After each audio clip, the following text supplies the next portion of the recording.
کوئی دلیل ہے آپ کے پاس؟ کوئی پروف رہنا نا بھائی.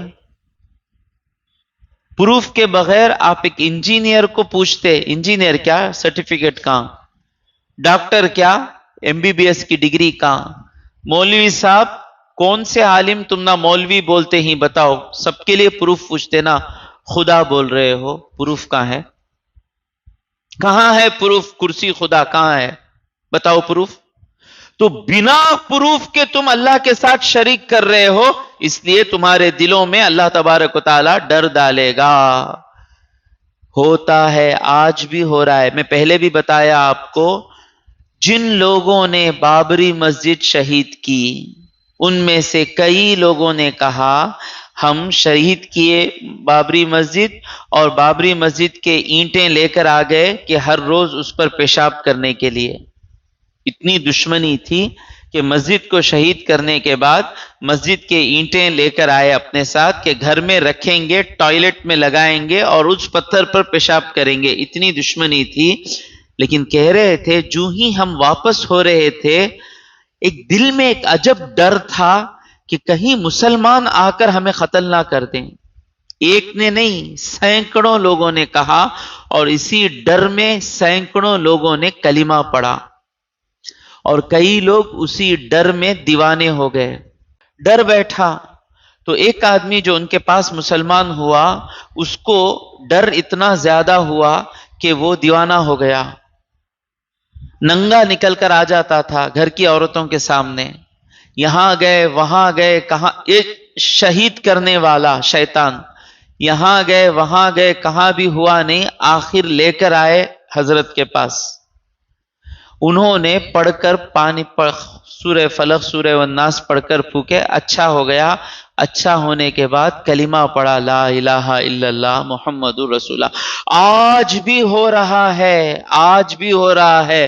جو بھی اللہ کے خلاف مسلمانوں کے خلاف کھڑتا ہے اللہ تبارک و تعالیٰ اس کے دل میں ڈر ڈالتا ہے. آپ پوچھیں گے کیا حضرت ایسا بات کرتے نا، اسرائیل اتنا مارتا نا اس کے دل میں ڈر نہیں کیا؟ بابا وہ ڈر ہی ہے جو اسے مارنے پر مجبور کر رہا ہے. کیا مجال فلسطینیوں کی، کیا کمزور لوگ، کھانے کے لیے کھانا نہیں، پینے کے لیے پانی نہیں. وہ افغانستان کے لوگوں کے پاس کچھ بھی نہیں، کیا ڈر کے کانپتے ہیں ان سے. کیوں مارتے ہیں بھائی؟ they are weak people and you say that if a person doesn't have such and such and such and such and thing, he is a weak person, he has no value. تو وہ جو افغان کے تھے پٹھان، ان کے پاس کچھ بھی نہیں ہے جسے تم کہو کہ طاقتور ہیں، پھر ڈرتے کیوں ہو؟ کیوں ڈرتے ہو؟ کیونکہ جب مسلمان کے خلاف تم کھڑتے ہو اللہ تمہارے دل میں ڈر ڈالتا ہے. یہاں بھی کیوں ڈر رہے ہیں؟ ہم پلمبر بھائی، ہم آٹو چلانے والے، ہم پنچر لگانے والے، ڈرتے کیوں ہو؟ کمزور پیدنا ہم لوگ، کچھ نہیں ہے ہمارے پاس، پھر ڈر کاہے کا؟ کہتا ہے کہ لڑنے کو کہہ رہا ہوں، کھڑنے کا مطلب کیا ہے؟ جان چلی جائے میں نماز نہیں چھوڑوں گا، جان چلی جائے میں قرآن نہیں چھوڑوں گا، جان چلی جائے میں داڑھی نہیں چھوڑوں گا، جان چلی جائے میں برقع نہیں چھوڑوں گی.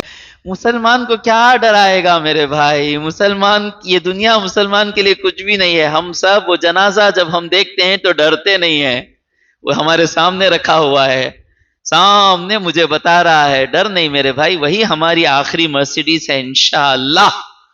انشاءاللہ جب اس میں ہم سوئیں گے، انشاءاللہ، اللہ کرے انشاءاللہ اس میں جب ہم سواری ہوں گے، بادشاہ وقت کو بڑی سے بڑی مرسیڈیز میں اتنا سکون نہیں ملے گا، اس میں اتنا سکون سے ہماری لاشیں نکلیں گی انشاءاللہ. انشاءاللہ جب آدمی مال کی طرف جاتا، لیکن حلال تھا، صحابہ کو آپ کرٹیسائز مت کریں، وہ مال لینا حلال تھا، حلال پر گئے، لیکن کرنا کیا تھا؟ بہادر کی نشانی کیا ہے؟ بہادر ضرورت کے وقت مال اٹھاتا ہے، مال کو پکڑ لے کر بیٹھتا نہیں، ضرورت کے وقت. آج بھی مسلمان مال کو کہاں رکھنا وہاں رکھے. یہی وجہ ہے مسلمانوں کے پیسوں سے ایسی ہزاروں مسجدیں بن رہی ہیں کیونکہ مسلمان مال کو جہاں رکھنا، اب آئے گی رمضان آئے گا، ایک مسجد میں اناؤنس کر رہے ہیں ایک دن کی گنجی 40,000، 40 و 5,000، کہاں سے آئیں گے پیسے؟ مسلمان دے گا۔ کیوں؟ مسلمان کی خوبصورتی کیا ہے معلوم؟ بڑی خوبصورتی ہے، صرف مسلمان کی ہے۔ پیسہ آتے ہی مسلمان کو خواہش کیا آتی بولو؟ اللہ کی راہ میں دینے کی خواہش آتی نہیں آتی؟ سب سے مزہ کہاں ملتا؟ اللہ کی راہ میں دینے میں مزہ ملتا۔ تو یہ ہے بہادری